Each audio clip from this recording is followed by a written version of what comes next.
মামলার নম্বর দুটো হলো সিদ্দিকুর মামলা নম্বর 28/3/2025, যেটা সন্ত্রাস দমন আইনের মামলা, আর সিদ্দিকুর 29/3/2025 সেটা হলো ফরেন অ্যাক্টের মামলা।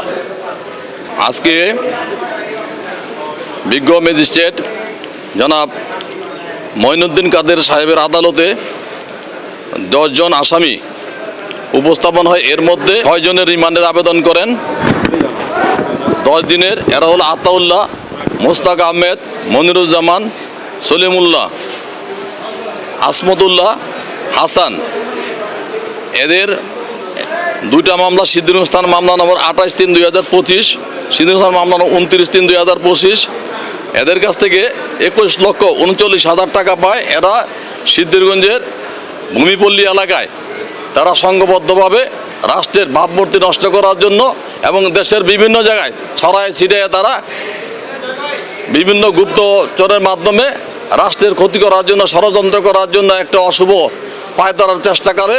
পুলিশ গোপন সূত্রে সংবাদ পাইয়া তাদেরকে ধৃত করে এবং তাদের সিদ্ধিরগঞ্জে ভূমিপল্লী থেকে যাদের ধৃত করে তাদের কথা মতো ময়মনসিংহ থেকে আরও গ্রেপ্তার করে বিজ্ঞ আদালতে উপস্থাপন করলে তাদের 10 দিনের রিমান্ডের আবেদন করেন তদন্তকারী কর্মকর্তা।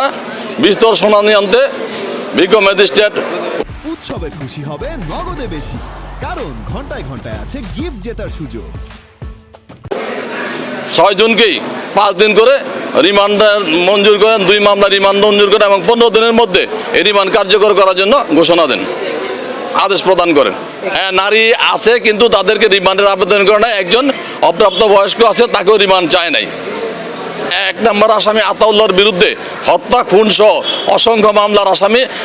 তারা বাংলাদেশে প্রবেশ করছে অনুপ্রবেশকারী হিসেবে, তাদের কোনো ভিসা নাই, পাসপোর্ট নাই, তারা অবৈধভাবে তারা এই বাংলাদেশে প্রবেশ করছে।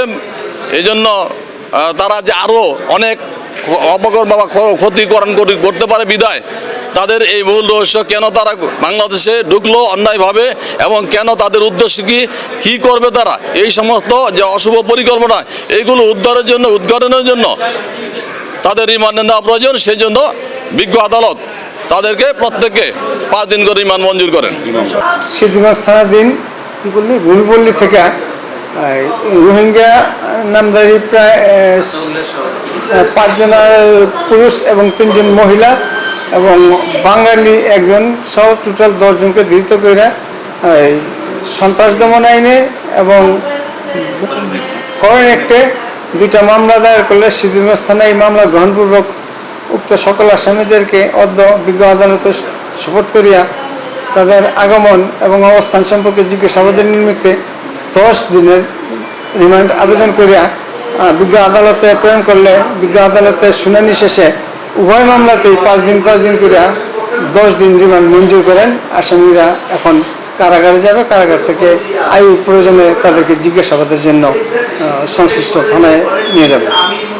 না, এই যাবৎ তদন্ত এখন পর্যন্ত তাদের বিরুদ্ধে পাওয়া যায় না, তবে আছে কিনা এটা সংশ্লিষ্ট আইনের। 1 নম্বর আসামি আতাউল্লাহর বিরুদ্ধে একাধিক মামলা আছে, এটা ওই আয়ু যাচাই বাছাই করতেছে।